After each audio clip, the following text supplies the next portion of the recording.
দেখছেন তো অনেক রাশ ছিল না স্যার, এখান থেকে জাস্ট পার্কিং আপনার করতে ম্যানেজমেন্টেই যদি প্রবলেম হয় ভাই, আমি 4 ঘন্টা ধরে ঘুরতেছি। গতকাল রাতের কাহিনী অনেকেই ইতিমধ্যে জানেন যে সাওয়ারিতে রয়্যাল এনফিল্ড আনা হয় এবং বাইক পাগলা অনেকে কিন্তু রাতের বেলায় চলে আসে সাওয়ারিতে, তবে এইগুলা কিন্তু সেল করার জন্য না।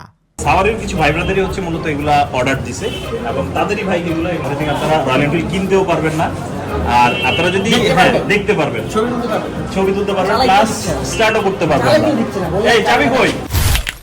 12 জানুয়ারি বিকাল 4:45 রয়্যাল এনফিল্ড ডেলিভারি শুরু করেছে। এইরকম সংবাদ পেয়ে আমরাও পৌঁছে গিয়েছিলাম রয়্যাল এনফিল্ডের শোরুমে। হ্যাঁ, আমরা সাওয়ারি গিয়েছিলাম কারণ আমরা নিজেরাও তো বাইক ভালোবাসি এবং নতুন কিছুর এক্সপিরিয়েন্স আমরাও নিতে চাই। আর সেই এক্সপিরিয়েন্সের বিষয়বস্তু যখন রয়্যাল এনফিল্ড, তখন তো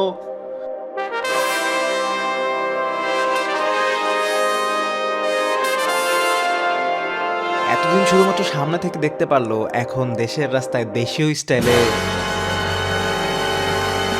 না এটা না, দেশের রাস্তায় দেশীয় বাইকারদের হাতে নতুন কোনো কাহিনীর অংশ হতে যাচ্ছে এই জিনিস। দেশে এখন পর্যন্ত যতগুলো হায়ার সিসির বাইক এসেছে তার মধ্যে এইটার হাইপই সম্ভবত সবচেয়ে বেশি, কারণ এই হাইপের সাথে বাইকারদের আবেগ তীক্ষ্ণভাবে জড়িয়ে আছে।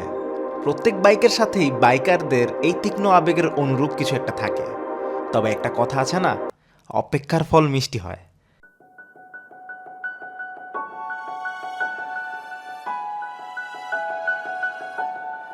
অপেক্ষার পালা শেষে আমরা অবশেষে আমাদের বুকিং করা বাইক ডেলিভারি নিয়ে আসার সুযোগ পেলাম।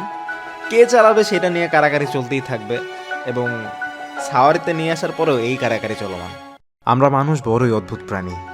যেই জিনিস এতদিন দেশেই ছিল না, সেইটার জন্য সবার এত পরিমাণ মায়া জমা হয়েছিল যে ডেলিভারি ডেট পার হয়ে যাওয়ার এতদিন পরেও সব আক্ষেপ সমাপ্ত হয়ে গেল এক নিমিষেই।